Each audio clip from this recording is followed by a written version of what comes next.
दोस्तों, ज्वालामुखी यानी कि वोल्केनो एक ऐसी नेचुरल आपदा है जिससे बच पाना लगभग नामुमकिन होता है। ये अपने अंदर चट्टानों के पिघलते हुए मैग्मा को दबा कर रखे रहते हैं और विस्फोट होने के बाद लावा बनकर बाहर निकल जाते हैं और अपने रास्ते में आने वाले सभी चीजों को एक दानव की तरह निगलते जाते हैं। लेकिन क्या आपको पता है कि ज्वालामुखी का निर्माण कैसे हुआ और दुनिया में कुल कितने प्रकार के ज्वालामुखी होते हैं? अगर नहीं तो आज के इस वीडियो में हम आपको इन्हीं के बारे में बताएंगे। तो चलिए बिना समय गंवाए इस रोमांचक वीडियो को शुरू करते हैं। दोस्तों, ज्वालामुखी जमाने से लोगों के लिए उत्सुकता का विषय रहा है, क्योंकि ये कैसे बनता है और इसमें क्या होता है उसे हर कोई जानना चाहता है। दिखने में तो ये काफी भयानक होता है, लेकिन जब ये शांत रहता है तब भी इसके अंदर आग धधकती रहती है। जब इसमें विस्फोट होता है तब तो ये किसी काल के समान बन जाता है और जो अपने आसपास के सभी चीजों को निगल जाता है।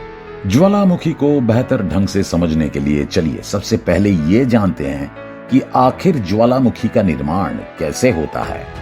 ज्वालामुखी पृथ्वी के सरफेस पर बनी एक दरार या फिर एक छेद होता है जिसमें से लावा, गर्म गैस, चट्टानों के गर्म अंश और राख बाहर निकलते हैं। ज्वालामुखी यानी जिसे इंग्लिश में वोल्केनो कहा जाता है, ये शब्द रोमन के अग्नि देवता वोल्कैन के नाम से बना है।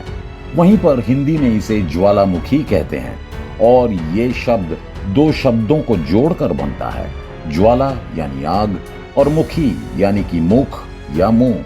इसे आग का मुंह भी कह सकते हैं। ज्वालामुखी के अंदर जमा हुए पदार्थ यानी सब्सटेंस एक साथ जमा होकर जब कॉनिकल आकार ले लेते हैं तब उन्हें पर्वत कहते हैं, कुछ इस तरह।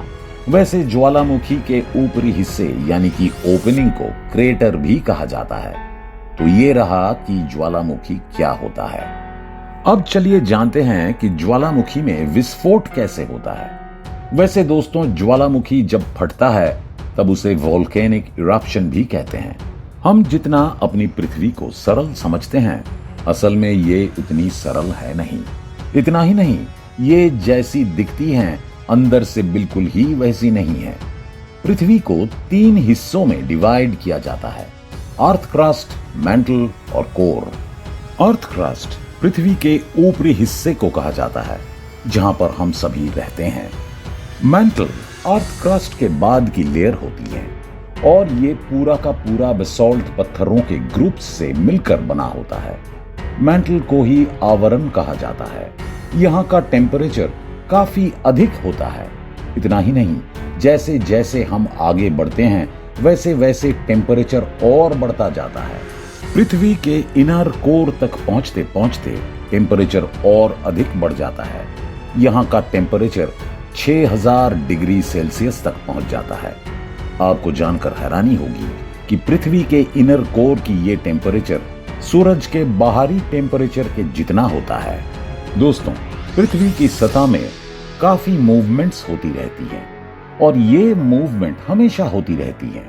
इसके अलावा टेक्टोनिक प्लेट्स भी इधर उधर सरकते रहते हैं। इतना ही नहीं, सरकने की वजह से कभी कभी तो ये प्लेट्स एक दूसरे से टकराने लगते हैं, जिससे भारी प्लेट नीचे आ जाते हैं और हल्की टिल्ट हुई प्लेट्स ऊपर उठ जाती हैं। हल्की प्लेट्स के ऊपर उठने की वजह से ही पहाड़ों का निर्माण होता है। आपको बता दें कि हिमालय पर्वत का जन्म भी कुछ इसी प्रकार हुआ था और इसलिए उसे फोल्ड माउंटेन भी कहा जाता है। नीचे की तरफ गई हुई भारी प्लेट्स जब पृथ्वी के सेंटर तक पहुंचती हैं तो टेम्परेचर हाई होने की वजह से उसके अंदर मौजूद चट्टानें पिघल जाती हैं और इस तरह मैग्मा का निर्माण होता है। मैग्मा और कुछ नहीं बल्कि पिघली हुई चट्टान होती हैं जो लिक्विड फॉर्म में रहती हैं और उसे लावा भी कहा जाता है। इसके अंदर बढ़ती गर्मी की वजह से मैग्मा पृथ्वी की सतह पर आने लगता है और लावा के रूप में बाहर निकल जाता है। दोस्तों, ज्वालामुखी के अंदर बढ़ते दबाव के चलते ही वोल्केनिक इरप्शन होता है। चलिए आपको एक उदाहरण से समझाते हैं। मान लीजिए कि आपकी मम्मी रोटी बना रही है और उन्होंने रोटी को अच्छे से फुला दिया है। अब समझिए कि वो रोटी एक ज्वालामुखी है और उसके अंदर भरा हुआ गैस मैग्मा है। जैसे ही वो फुली हुई रोटी में छेद करती हैं, वैसे ही उसमें से गैस बाहर निकल जाता है। ठीक उसी तरह जब ज्वालामुखी के अंदर दबाव बढ़ता है, तब मैग्मा लावा के रूप में बाहर निकल जाता है। जहां से लावा बाहर निकलता है उसे ज्वालामुखी का मुंह कहते हैं। उस ज्वालामुखी में से ना सिर्फ लावा बाहर निकलता है, बल्कि उसके अंदर से और भी कई पदार्थ बाहर निकलते हैं। ज्वालामुखी के विस्फोट के बाद सबसे पहले जमीन से लावा के साथ जलवाष्प यानी कि स्टीम और अन्य गैसें निकलती हैं, जिसमें कार्बन डाइऑक्साइड, हीलियम, नाइट्रोजन और हाइड्रोजन जैसी अन्य गैसें शामिल हैं। हालांकि इनमें जलवाष्प की मात्रा अधिक होती है, जो कि 70 से 90% होती है। हमने अभी अभी बताया कि पृथ्वी के इनर कोर में मौजूद पिघले हुए पदार्थ को ही मैग्मा कहते हैं। दोस्तों, विस्फोट के दौरान जब ये मैग्मा बाहर लावा बनकर बाहर निकलते हैं, तो उनमें गैसों के अलावा धूल और राख से बने पत्थर के छोटे छोटे टुकड़े भी बाहर निकलते हैं।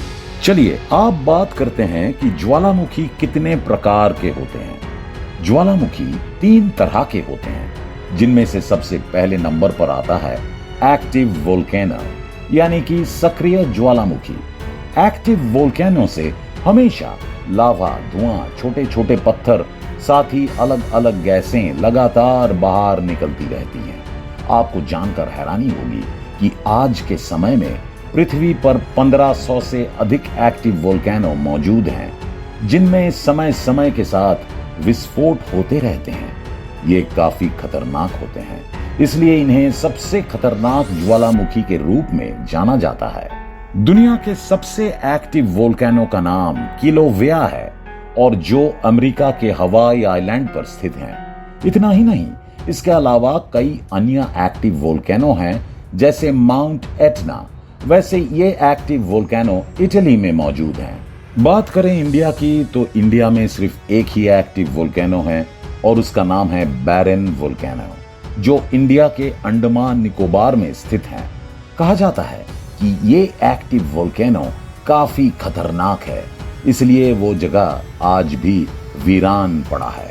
दोस्तों, दूसरे नंबर पर आता है डोरमेंट वोल्केनो, जो शांत होते हैं।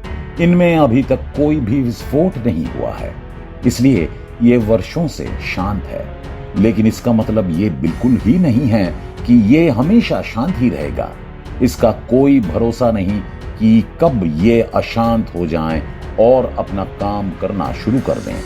आपको जानकर हैरानी होगी कि इस तरह के ज्वालामुखी को एक प्रकार का सोता हुआ दानव भी कहा जाता है। जब ये दानव एक्टिव हो जाएगा तो ये अपने आसपास के इलाकों को तहस नहस कर देगा। डोरमेंट वोल्केनो जैसे माउंट फुजियामा, जो कि जापान देश में मौजूद है, और माउंट विसुवियस वोल्केनो इटली में मौजूद है। इसके अलावा विसुवियस हवाई volcano United states of America में स्थित है। दोस्तों, तीसरे नंबर पर आता है शांत ज्वालामुखी, जिसे डेड वोल्केनो भी कहा जाता है। हजारों सालों से इनमें कोई भी विस्फोट देखने को नहीं मिला है। इतना ही नहीं, आने वाले समय में भी उन ज्वालामुखी के विस्फोट होने का कोई भी असर नहीं दिखता है। वैसे ये जरूरी नहीं कि ज्वालामुखी विस्फोट सिर्फ और सिर्फ पृथ्वी के सतह पर ही हो।